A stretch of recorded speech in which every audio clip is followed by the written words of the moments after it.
On to our speakers, I should say tonight. We've got Jami Belt, biologist at Glacier National Park, Jess Garby, biology assistant at Glacier National Park, and our very own Dee Baginski is going to be speaking.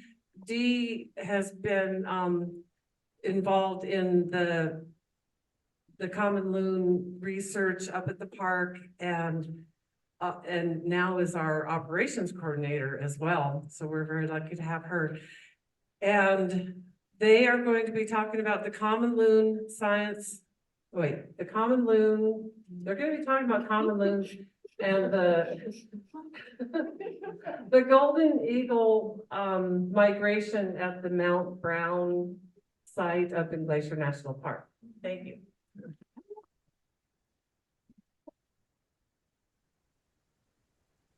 Here, see if I stay here, you'll be able to see the thing. Okay. All right, Stand on the so other side if you'd like to, but we shared the screen, so like. where would you like me? Left side. Yeah. Okay. Hey, everybody. Thanks for inviting us out for the evening. This is super fun. I haven't spoke at the Audubon Society meetings in quite a while, so it's fun to be back here. This also reminds me of the time, a really long time ago, when I had to follow Denny at the Cut Bank Storytelling Festival, which was an event. It was the first thing I had to do when I first got my job at the Glacier Institute a long time ago. And I showed up at the Cut Bank Storytelling Festival and learned for the first moment there amongst all the ranchers that I got to speak about wolves. So this is way less nerve-wracking. So anyway, I'm going to talk to you guys about the citizen science program, sort of in general. I'm not going to talk a lot about that because I know you guys want to hear about birds. So I'll just brush over that a little bit. Dee is going to talk about the 2023 season specifically, and Jess is going to have time to talk about the hawks, and she's fun, as you can see. She's very enthusiastic, fun to have in the office working on projects. And so I want to make sure there's time for everybody. So I'm going to be covering a lot. I'm not going to talk a ton about the ecology, but happy to stay after if you have questions about that. So in general, I run the citizen science effort at Glacier National Park, trying to engage the public in research because we need more boots on the ground. We have a really small team of biologists. There's only 4 of us that are wildlife focused year round, and 1.1 million acres to cover to try to understand the needs of our wildlife. And so back in 2006, we piloted a citizen science effort with the common loon being our focal species to get people engaged in helping us to understand more about the species we're concerned about. And the way it works is we train people through typically a one-day event where they come out and learn about the species ecology, how to do the surveys, how to use the equipment, and then we give them a list of places to go in the park and they go hiking and come back and bring us data. We now have electronic data collection in the form of the little computer everybody carries in their pocket, and that has really increased our capacity so we can get a lot more people out there and synthesize the data more in real time and give back the information to managers so that they can use it to help make good decisions. So I'm going to talk about our Loon project. So back in 2006, when we started it, we joined a statewide effort that was already ongoing starting in 1988. That was the Montana Loon Days, or annual summer Loon Days. And that was started with concern by a bunch of people, agencies, and interested citizens watching, some of the effects of DDT and other things that were causing declines in a lot of birds and wondering about the loons. Also just the knowledge that we are in a place where loon populations are fairly tenuous. We're at the edge, pretty close to the edge of their range.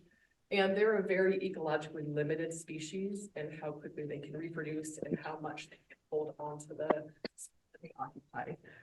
Each bird can only produce 2 of these little fluff balls every summer, and not every pair reproduces. So there's a lot of pairs sitting out there on the landscape that are, for whatever reason, not on the best habitat or just aren't able to make it work every year. And each one of the tiny little loon chicks doesn't have a super good chance to survive. There's about a 25% survival rate of coming back to their natal territory to breed once they do that 3 years after they're hatched. So these guys will hatch out in spring, hang out with their parents for about 10 to 12 weeks until their flight feathers are starting to develop, and then get ready to start flying, and then head out to the coast where they spend their winters and not return fully ready to breed until 3 years later, when they attain their breeding plumage, and then they can come occupy their own territory. But what that means is they have to find their own territory within a really short distance from where they hatched. And a lot of those places are taken. There's only so many lakes. Loons are super territorial. Denny demonstrated it with the yodel call. So the males and the females will defend their territories often, or not always, but often to the death. They fight pretty frequently for their territories. And a lot of loons have healed puncture.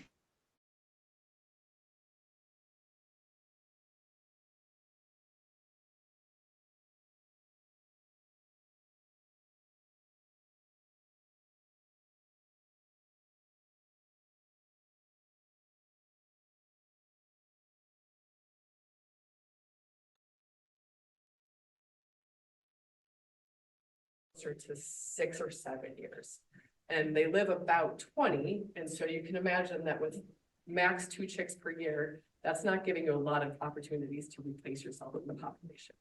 So what we have is a slow breeding population of birds that's been around for a really long time and seems to be maintaining its hold here, but very tenuously. And so a lot of effort has gone on for a long time to keep this population well understood and well managed.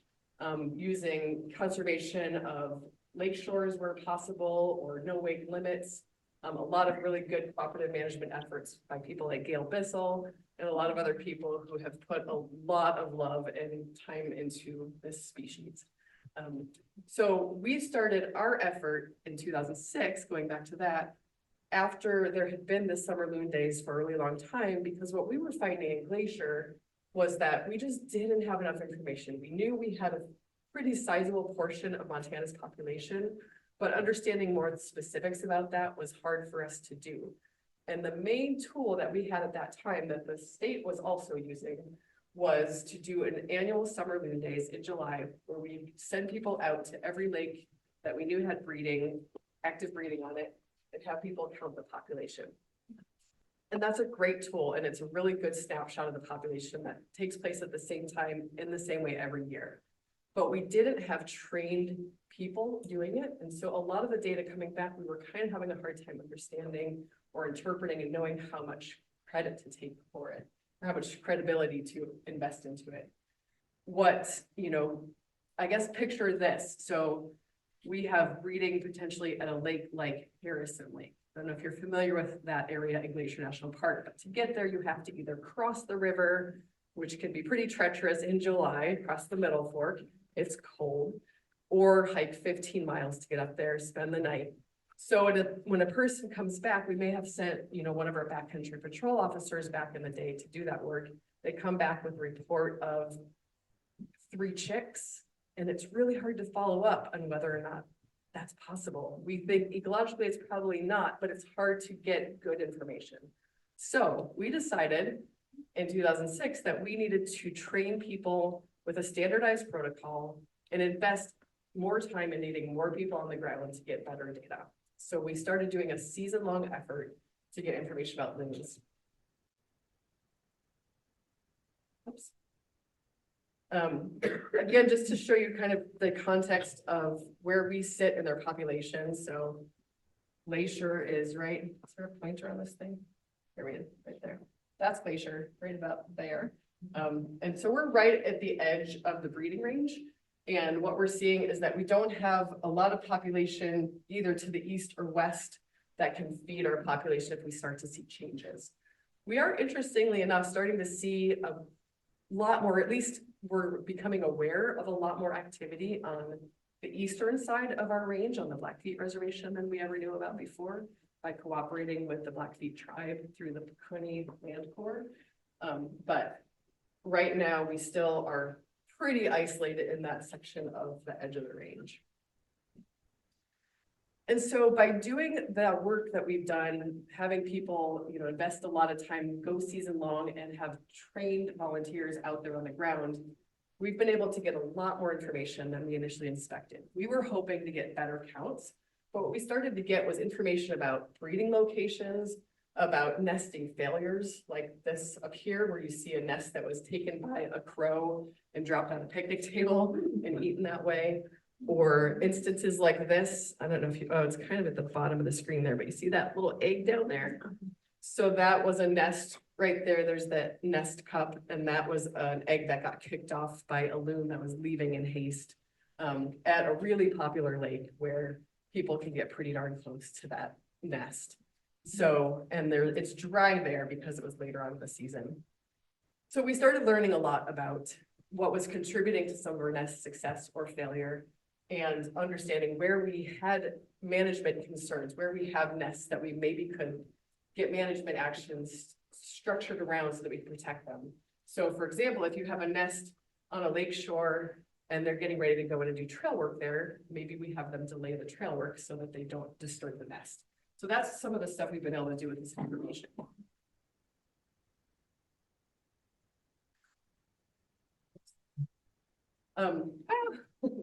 Too many times. Go back. Yeah. Okay. I guess I'm kind of spoiling it here, but I thought it would be kind of fun to quiz you, so maybe I'll back this up before you get a chance to look at that too much. So Glacier National Park, we're 1.1 million acres. We host about 25% of the state's population. So, and we have, I think, 400 lakes, something just below 400. How many loon chicks do you want to guess we have on average in any given year?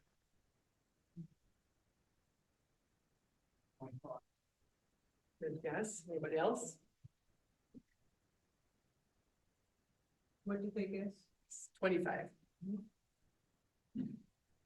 So it's closer to about 7. So our average breeding every year is about 7 chicks. And so as you can imagine that, and we're about 25% of the population of the state's, breeding population. I think last year we had 42. Does that sound right, Dee? 42 in the state? Yeah. We had a pretty good year last year. And so you can imagine that each one of those individual little black puffballs is really important to keeping the population going. And that is why so many people in our park and in the commonly work group, all the different agencies that coordinate together, put so much time into making sure that those guys survive as much as we have the ability to help with that. All right, now we can go forward.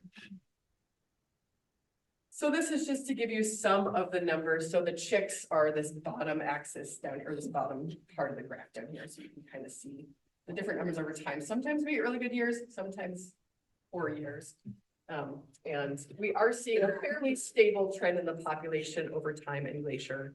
But again, we have to be very careful to make sure that things don't change if we lose a really poor breeding location. We know of a couple lakes that have breeding almost every year, and if something were to change there, it could be pretty drastic to the population. Okay, Dee, your thought. So Dee is going to talk about, so she was the phenomenal loon lady of 2023. Got to coordinate the volunteers and do all of the data wrangling last summer. That was me. So I'll just talk a little bit about how we survey the loons in Glacier National Park.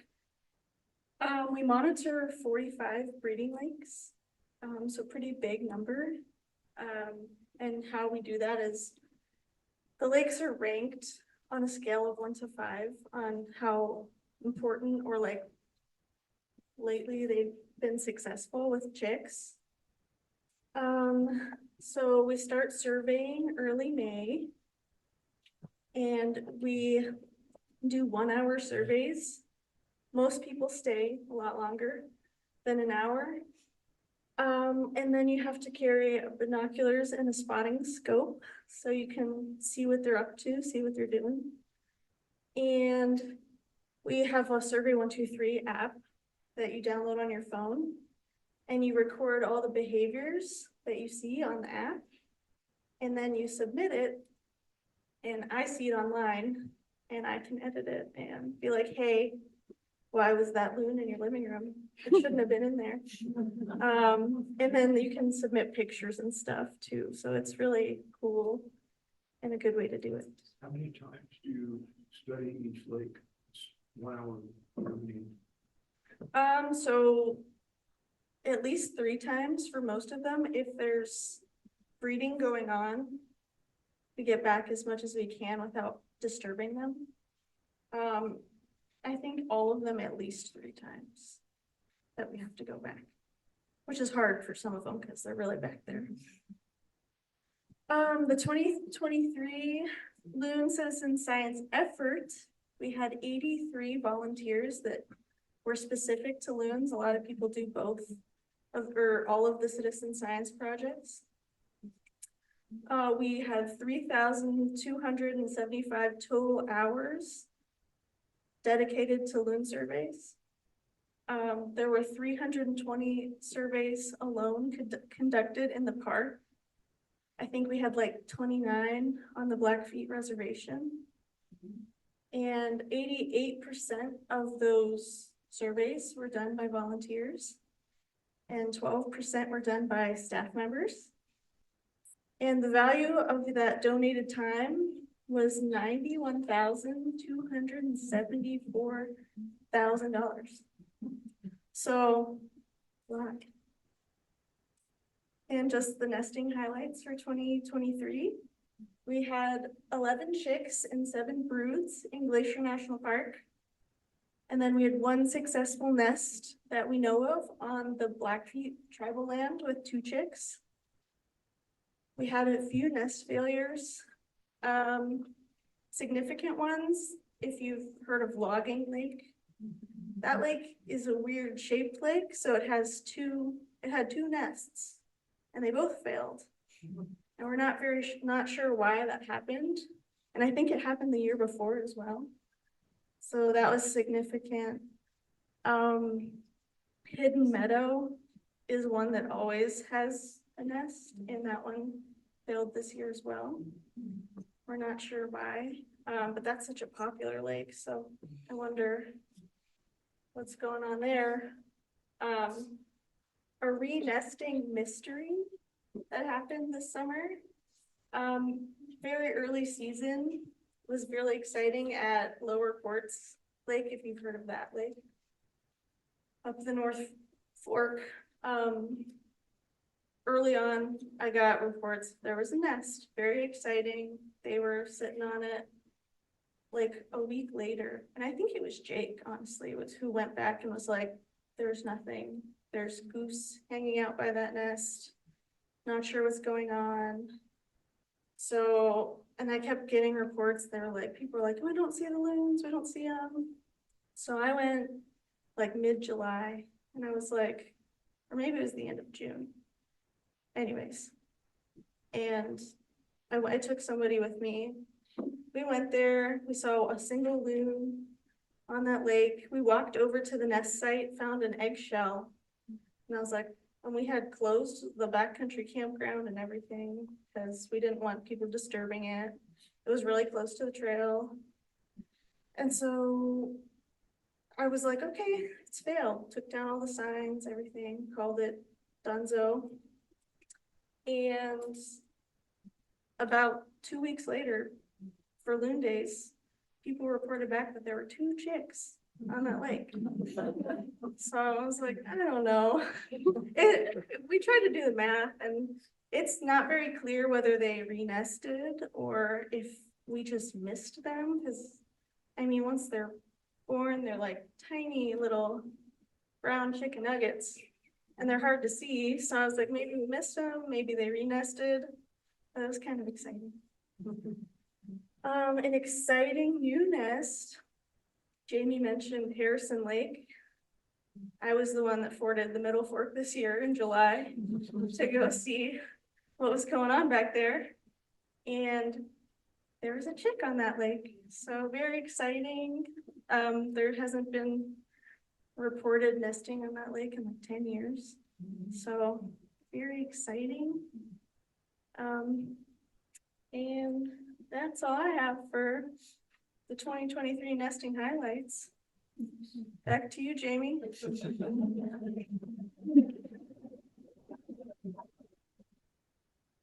What lakes if you're like Glacier? Loon nest sites. So we monitor 45 lakes, and that represents the lakes that have suitable nesting habitat. And of those, up to about, well, we have 12 that have had nesting in previous years. So usually in any given year, there's 5 or 6 that have have nesting attempts. So I threw this picture in there because I thought it would be important to show you what a loon chick looks like later on. Yeah. Oh.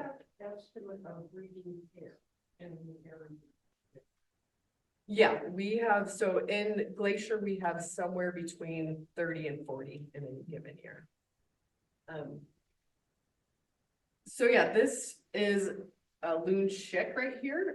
So you guys are all birders, you probably know this, but this is something that we think was responsible for a lot of our loon chicks being missed before we started doing systematic training for volunteers, because that really doesn't, especially, I mean, if it's hanging out there with a loon, maybe it looks like a loon to you, but for a lot of people, seeing this bird out by itself in the, other side of the lake, they wouldn't know what that was. They're pretty nondescript and brown.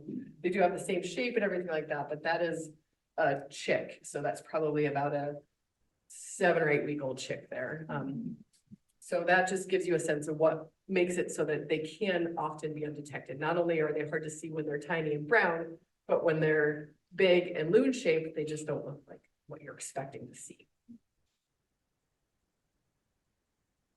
This thing really doesn't like me. There we go. And so what we do to lend credibility to our data is we train and require people to submit a verification photo of any loon chick that they see, because those numbers are really important. That's what we use to decide whether to take management actions to protect an area, is presence of breeding. And so this is what you do. You take a picture, you set up your spotting scope, you put your phone right up to it and you take a picture. Some people are even really good at doing it through their binoculars on the fly. And you can get really crisp images so that we can then zoom in and we can not only tell that there's a chick present, but we can see what age it is, which helps us to estimate hatching dates, and look at whether or not the chick is getting to the age where we consider it fledged and believe that it's then going to survive to come back and be a viable member for the population.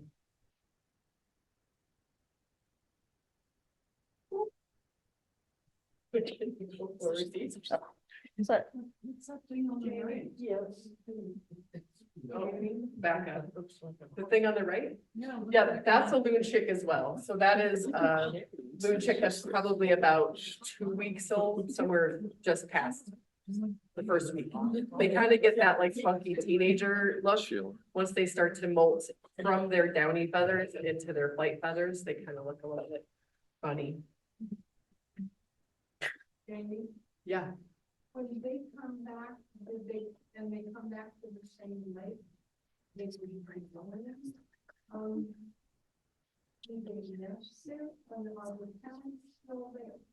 So typically a breeding pair will come back to the same lake year after year to nest.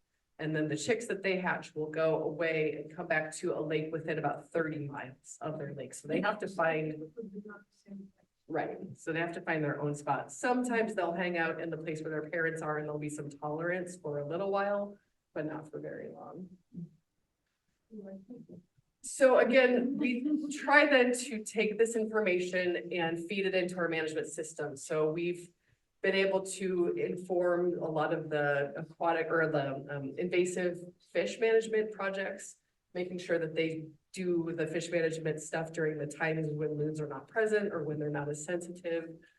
This was an example of a fire management situation where during the 2018 Howe Ridge fire, they wanted to scoop out of that lake, but the loon chicks were still present. So we were able to get them to wait and scoop out of another lake for a little while. I also included this because this is a slide from our Loons on the Edge story map. So if you want more information about the ecology of loons and about how things are going at Glacier and what we're learning, we got the chance to put together a really cool story map a few years ago that has the loon calls in it. It's got a lot of really cool ecology information and then graphs and videos and all sorts of cool stuff about what we've learned so far. I highly encourage you, if you just Google Loons on the Edge Glacier National Park, it'll come up and you can see for yourself.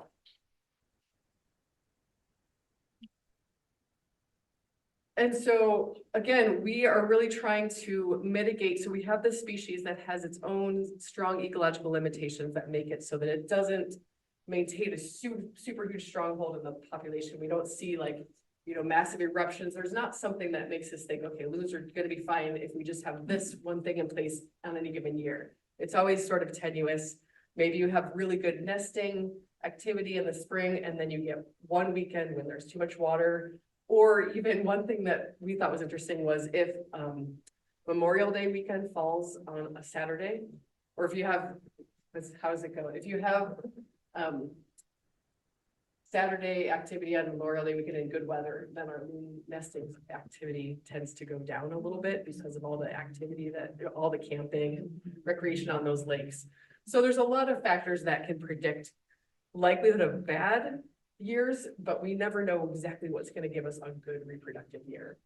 But we do know that there's a lot of things that are threats to watch out for. So this is fishing leader. I don't know if you can see that there, but fishing tackle is a major problem. And I'm going to show a picture on the next slide that's kind of gruesome. So if you have a weak stomach, maybe don't look at it.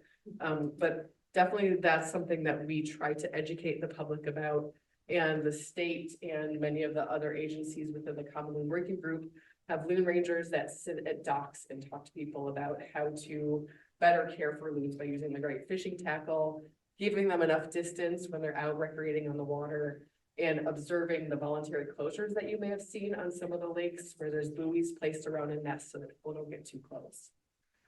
We also try to manage in Glacier our watercraft so that we have already a lot of conserved aquatic invasive species, but making sure that the watercraft are in appropriate places so that we're not getting a lot of disturbance in the wrong times of year. I've already mentioned the fisheries project. So this is just an example of some of the fish data that's collected and some of the work that we can do to collaborate with that team. And then this is a really interesting story. So does anybody recognize this spot right here? What's the lake? Anybody know the lake name? Swift Current, yeah, so this is Swift Current Lake. So we have had really great breeding success on the west side, particularly in the North Fork of the park. You know, almost every year we get our 6 chicks at least or something along those lines. But we have not had successful breeding on the east side that we know of ever. And we don't know what is the big difference there. We know it's windier. There's lots of other things that could be causing a change in the habitat suitability over there. But we have a lot of loons over there, tons of loons, and we have active breeding on the Blackfeet Reservation just to the east of there. So we're not exactly sure why we have such a major gap in our breeding success on the east side. But Swift Current is one exception. We've had attempts at breeding there now probably 5 times that have been unsuccessful. So we're working really hard to see if we can come up with a management strategy for helping to ensure the success there. We try to avoid nesting platforms because Glacier has a different philosophy about how to manage things kind of in their natural state and let nature kind of take its course. So what we're looking at is how to time the opening of recreational access so that it maximizes the likelihood of success. Because we think what might be happening is that our nests initiate before there's a lot of people using the recreational access on that lake. The loons get really comfortable and then all of these kayaks start coming through and it's too much disturbance for them. Okay, here comes the gruesome picture. So this is an image of what can happen when a loon gets lead tackle in its system. So people put lead sinkers on their fishing tackle. There's also lead in your jig heads really commonly and a lot of the fishing lures. And I don't know if you can see it there, but that is just one lead sinker. That was actually a jig head. This was a bird that was found in Idaho by one of the former biologists for the DNRC. We saw that bird and it was a really cool dispersal of a loon to that area. One of the first times they'd seen loons trying to nest in that region. And then it started to slump its head and was found dead. And so we did a necropsy on it and found this single lead sinker. So what happens is the loons, they have a gizzard. So they go down to the bottom of the lake and eat the gravel off the bottom to help them digest the fish bones and scales and everything like that. And in the process of doing that, they often will get some discarded fishing tackle in with that pile of rocks. And the abrasion of that lead then can cause lead poisoning within a pretty short amount of time. So that's the primary killer of adult loons. So if you use lead fishing tackle, consider stopping using lead fishing tackle. We prohibit it in Glacier National Park. We're one of the only agencies that's been able to prohibit the use of it. But it's not prohibited elsewhere in the state. So it's more a matter of educating people and giving people better options and helping them find good supply for other sources than lead. So yeah, and then I wanted to talk a little bit about banding since you guys are birders and we would love to get your help. So I'll talk a little bit about what we're doing with banding and how you can help.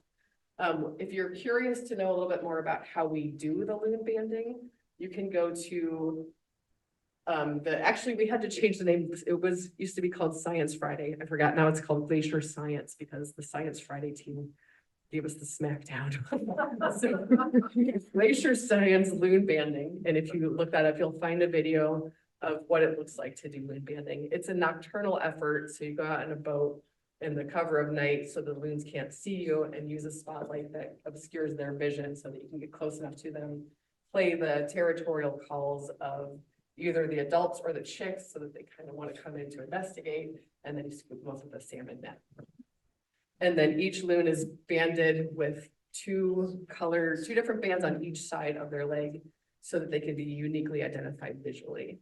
The reason that this work is done is part of the state's Common Loon Conservation Plan, and the goal is to have 50% of the core breeding population banded over time. So having that long-lived species banded so that we can track survival, dispersal, understanding where they go from their natal lake to the place that they're going to try to breed themselves, or where they go during migration if people are able to observe them on the coast. We learn a lot about territory fidelity, or how faithful they are to their territories, and about turnover of sites, so how often mate switching happens, and things like that that can really help us to put the picture together of how to manage them better and make sure that we can do the best thing for ensuring their survival.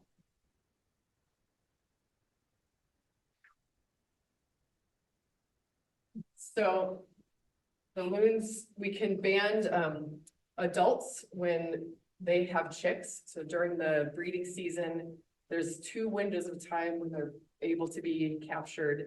One is when the chicks are young, so they're kind of territorial and really like attached to their chicks. So you can use that territorial instinct to get closer to them and catch the chicks. But at this age, they're too young to be banded themselves. Then you can go out again in July when the chicks are older and band both the adults and the young. And banding the young is really valuable because again, that helps us to understand where they are dispersing to, where the available territories are. That's a huge information for us because we may be at the point where we have enough loons that we actually don't have a lot of open breeding territories, and that can help us to understand how many loons are successfully dispersing. And this is what it looks like when the loons are banded. So again, you've got two color bands on one leg and then a color band and a silver band on the other leg. So if you were to see this out there on the landscape, we would want to know, because this is the biggest difficulty with band research, is getting people to tell us when they see the bands. A lot of people are like, oh, it's so cool, saw a band, and then they don't give us the information, or they mention it. The Montana Loon Society has started mining Facebook, the Montana Birding Group, and some of the other Facebook pages to see if they can find these and report them back to us. But what you would do if you saw this is you would say, I had a loon that had bands with orange on the left leg, orange on the top, green on the bottom. On the right leg, orange with a black stripe on the top and silver on the bottom. It does get kind of tricky because there's only so many band combinations nationwide. So you have to do these black stripes and these black dots and things like that. But you can report that to any one of the loon coordinators throughout the state. So if you go on the Montana Loon Society webpage, you'll be able to find who your loon coordinator is for the area of the lake. Or you can just send it to me, and I'm the one that's coordinating the effort right now. And we would be super happy to start compiling this information. I'm assuming you can probably see the bands on foot waggles that they do. Yeah, so yeah, this is probably an unusual way to see it, because that would be like running. But yeah, so the way that you're seeing it is when the loon is really calm and relaxed, they'll do the preening behavior and they'll put their foot out of the water. Wiggle their foot around, so you gotta be fast, you gotta have good optics, you gotta be ready, you gotta hope you have good light, and then you can see those two bands. But it's really not that hard. Sometimes you can actually see them through the water too, if they're swimming past you. So you see that, and then you gotta like wait for them to do the same thing on the other side. So that is how band sightings can happen. So do you rely totally on visuals to track these birds to the coast and back? There's no satellite tracking capability? Not at this point. There was some research done down in the Confederate Salish Kootenai tribe where they were putting transmitters in, gosh, back in the like early 2000s, I think. And that was really invaluable information for seeing not only where they were going, but the path they were taking. And that was pretty interesting. But yeah, you have to surgically implant the transmitters in loons. So it's fairly risky. And they're expensive. Okay. So anyway, these are the color combinations that the bands can have. Next slide. And that's pretty much what I wanted to talk about for loons right now. I want to give Jess enough time, but I did want to mention that we also are doing citizen science on mountain goats. So we're looking at population counts to understand trend over time for this species that is our iconic species and is starting to see some declines in our alpine. And we're collecting poop. So if you like to bag peaks, we would love you to go out and collect poop for us. Poop is incredibly valuable because we can get the skin cells off of the outside coating of the poop and get DNA off of that we can then use to understand genetic structure, how the animals move from one place to the other in the landscape. And it's fun. Look how much fun she's having. Next slide.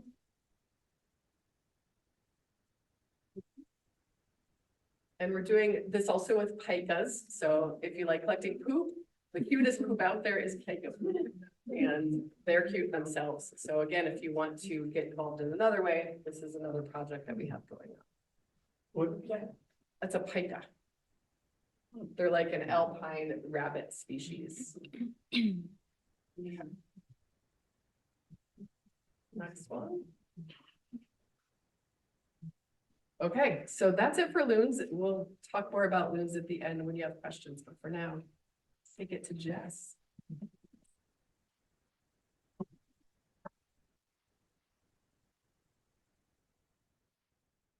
Thanks, Jamie. Jamie is awesome, and I'm super excited to work under her this season. So hi, everyone. My name is Jess. I am kind of just starting my avian biology career, specializing in raptors or birds of prey. So tonight I'm going to talk to you guys about the two different types of monitoring efforts that we have going on in Glacier National Park right now, specifically for our golden eagle friends. So can anyone guess why we would want to monitor raptors? Let's just throw it on out there. You can just yell stuff at me.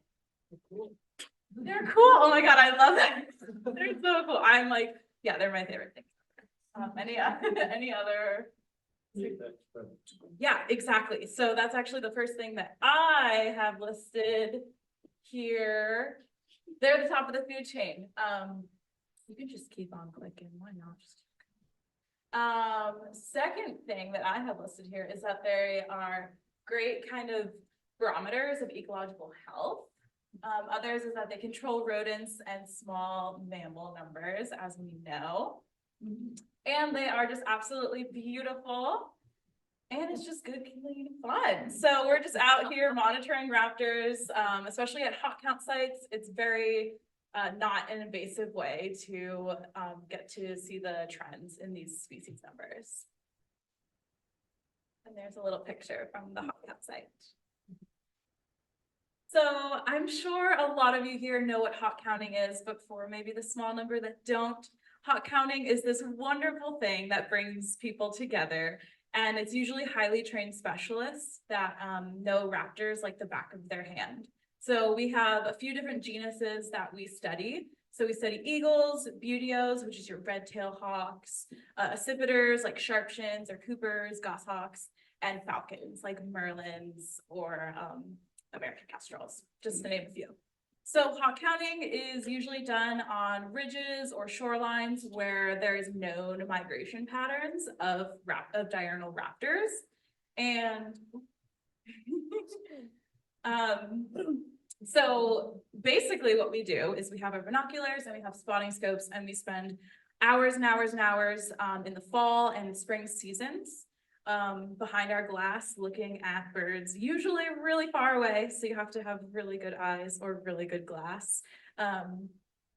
And we collect this data, sometimes on paper, sometimes electronically, and we submit it to this wonderful nonprofit that has this awesome website. It's called hawkcount.org. So any of you can go on Hawk Count right now and click on any of the states and see the data from fall and spring counts. So usually fall counts are done August 1st to November 15th. And then some sites also do spring migration, even though it's a little slower.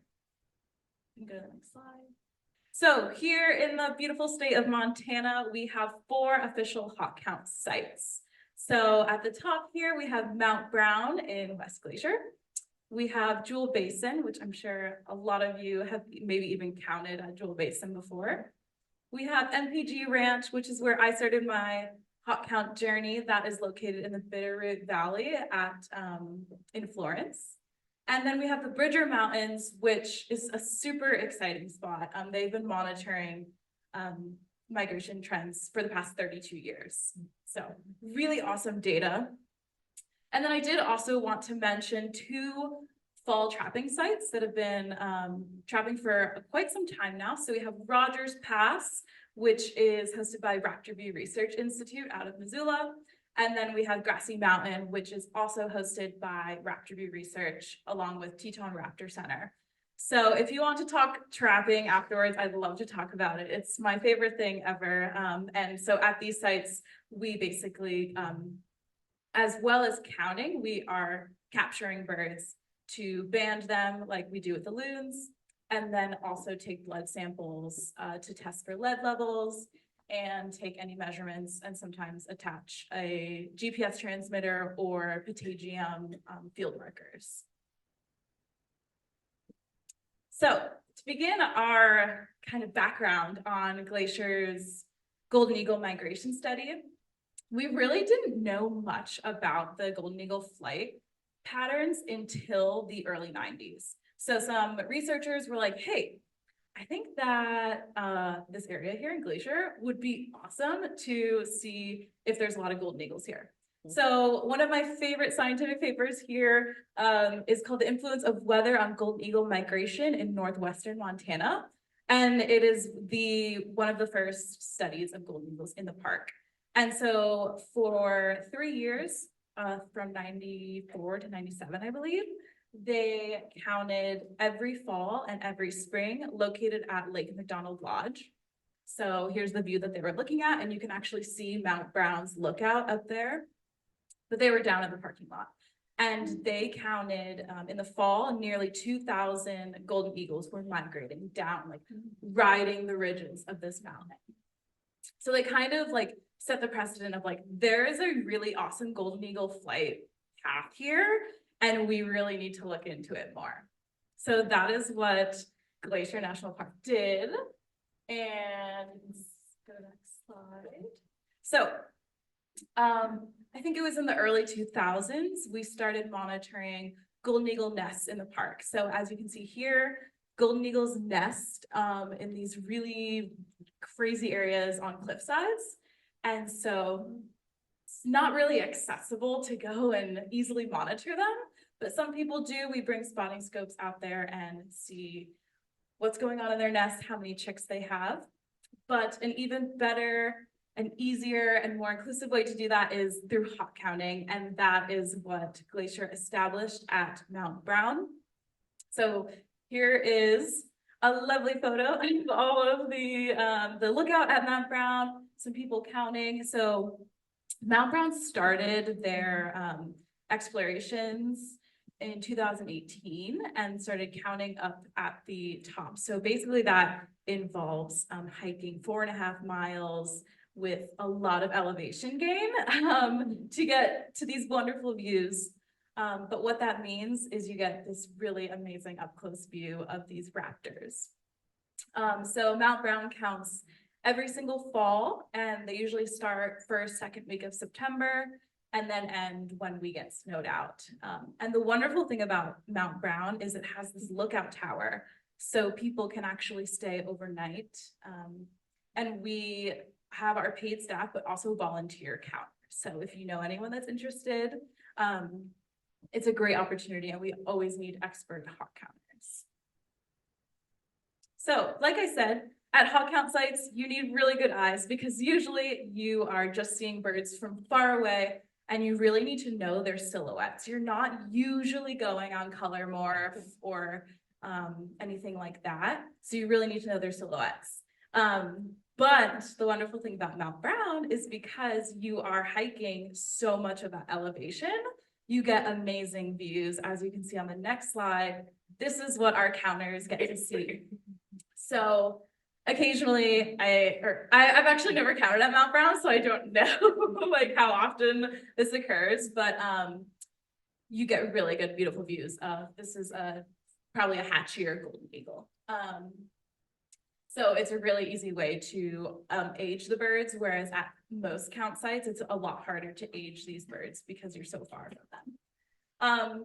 One of my favorite things about hawk counting is the stories that you get to see and talk about with your fellow counters. And here's just a few really cool highlights of some goldens.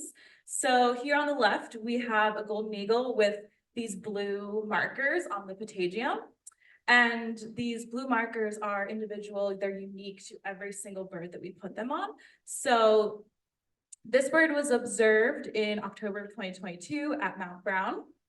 And through research through the USGS banding lab, we were able to find out that this bird was caught and tagged and taken blood and all the fun things, and then put these patagium markers on them by Raptorview Research Institute in October of 2014 as a hatch year. So this is really cool because we were able to see, okay, this bird in 2014 was a hatch year, and now 2022, it's gone that many years and it's survived. And this is just like getting our loon rebanding. Yeah.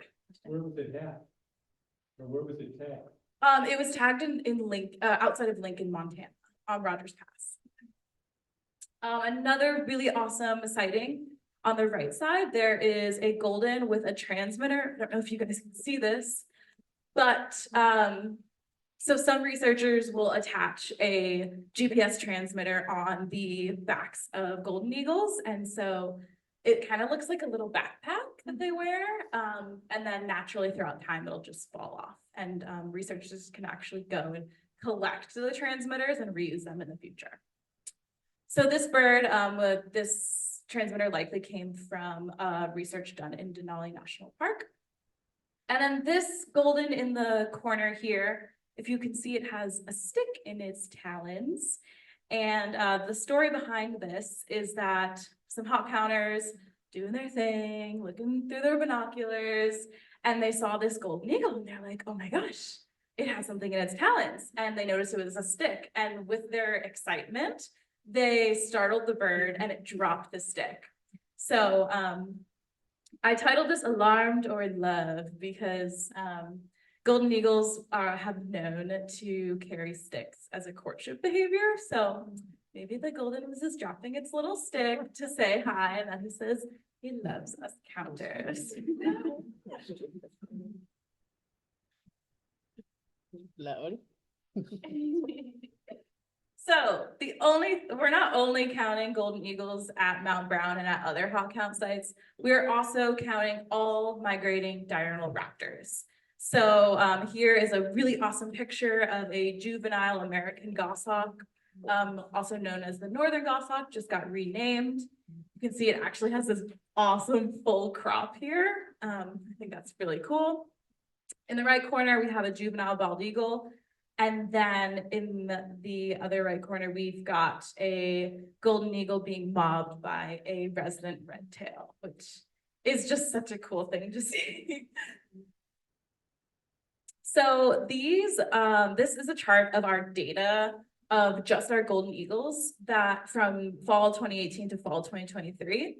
So you can see the numbers vary pretty greatly sometimes, such as this fall, we observed 841 golden eagle individuals, whereas fall 2022, we observed 2,163. We are not entirely sure why that is yet. It could be because of weather days. Like we had a super interesting fall this year. And some days we just weren't able to go up and count. But yeah, just seeing the trends of individual golden eagle numbers is kind of why we do the hot count in general. So to see these trends, and throughout time, it'll be really interesting to compare the years. And then this is our fall 23 count data of all of our species. So as you can see, like I said, we are primary golden eagle site with over 800 sightings, followed by our accipiters. So we have the sharp-shinned hawk, Coopers with one too many O's, Coopers. Sorry.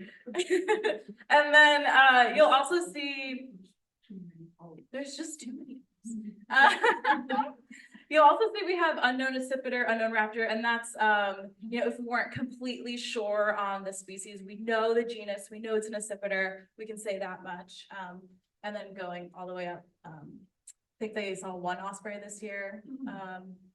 So yeah, just really showing that here in Glacier, we are primarily a golden eagle migration pathway. So we also count at Lake McDonald Lodge, just like that paper I mentioned in the 90s. So if you are somebody that maybe can't make the 4.5 mile hike up to Mount Brown, you are totally invited to count with us at Lake McDonald Lodge. And this is a complimentary count site to Mount Brown. So we have people there throughout the fall, but if there's unfortunate weather that we couldn't make it up to Mount Brown, we can still count at Lake McDonald Lodge. And we are actively seeking counters for this position. So if you guys are interested, we would love some extra eyes in the sky. Sweet.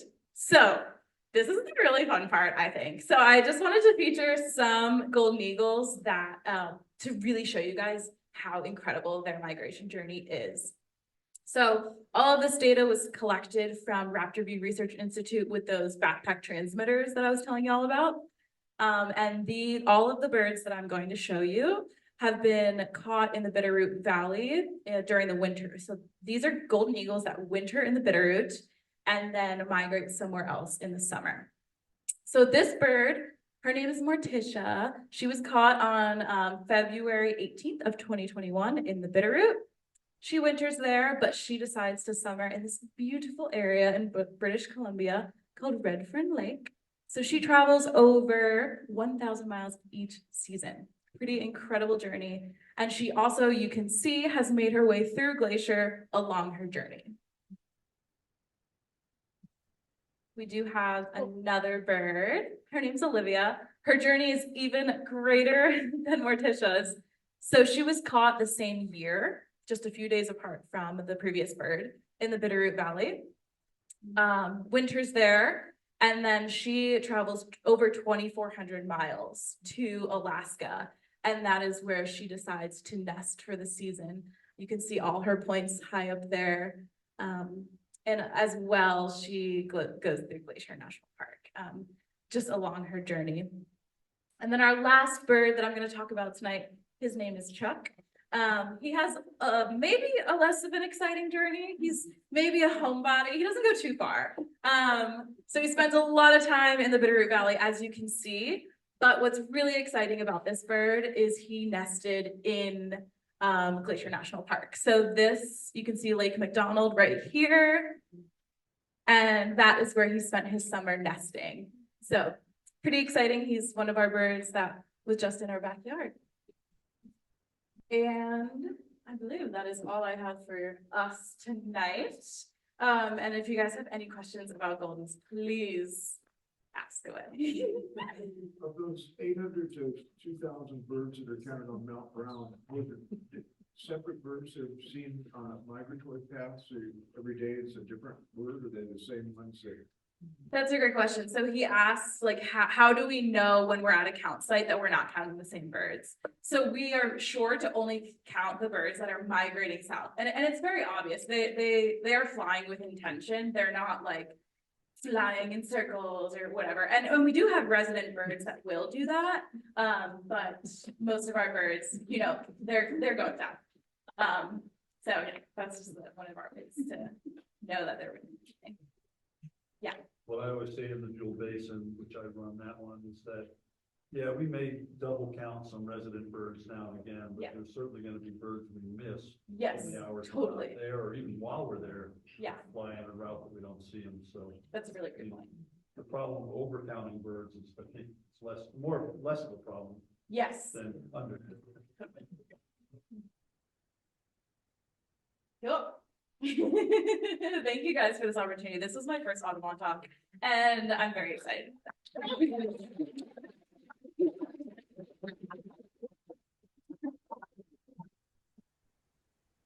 Go ahead, Dave. I have one more comment about, the Jewel Basin versus Mount Brown, because Mount Brown is really heavily a golden eagle site, and the Jewel is very much an accipiter site. And when people say, why is the Jewel Basin so good? I always say that it's kind of at the end of the Rocky Mountain Trench. And what's interesting is both of your eagle paths that you showed don't follow the trench. They go to the east front and follow the Rocky Mountain front all the way up into Canada. So that's kind of interesting, thinking that the trench is more forested and probably, I mean, it's still just a hunch, but I think that's probably why we have more accipiters. They're hunting the valleys and the forests and the trench. Well, what's also really interesting is at Mount Brown, in the few years that Mount Brown has been counting, they've only recorded just like, or no turkey vultures at all, right? None. But at MPG in the Bitterroot, that's our highest migrant. Like this year, we counted 4,000 turkey vultures. And Get very few of the Jewel too. right, so the different migration paths of each genus and species is super interesting. And Jess will be, if you're happening to go to the Montana Wildlife Society meeting, she's gonna be preparing a poster, trying to synthesize some information about those flight paths. So we're gonna start looking at the data from the sites to the north of us at Mount Lorette in Alberta. And then our site, and then the site down in the Bridgers to see if we can understand a little bit more about what the flight paths are and why Goldens are choosing one direction one year or one day and another direction another day. So starting to try to piece that together a little bit and put together the network of sites, which is gonna be really exciting. And hopefully if we have time, we'll put a story map together about that as well. So I just want to say one last thing. So this is the email address that you would use if you're interested in volunteering with us. Email us and then we'll put you on the mailing list for the spring trainings when they come up. We are, as Jess mentioned, particularly looking for people to help out at Lake McDonald Lodge. So it's a really great site. You get to see really, like, if you're interested in the flight paths of migrating eagles, you can see it for such a long way coming down McDonald Creek Valley. And it really helps you to understand the differences in the different weather patterns and what happens there. And we are hoping to try to get people there every day throughout the months, the last week of September and the month of October. So, and it's, you know, you can come for just an hour or two, you can come for the whole 4-hour stretch. We're trying to have somebody there every day, so you can just come and show up and get mentored. But we're also preparing training materials if we don't have a primary counter there that day that you can then use to start learning, and then we'll just use the data differently if you're not a primary counter. So I think that's it.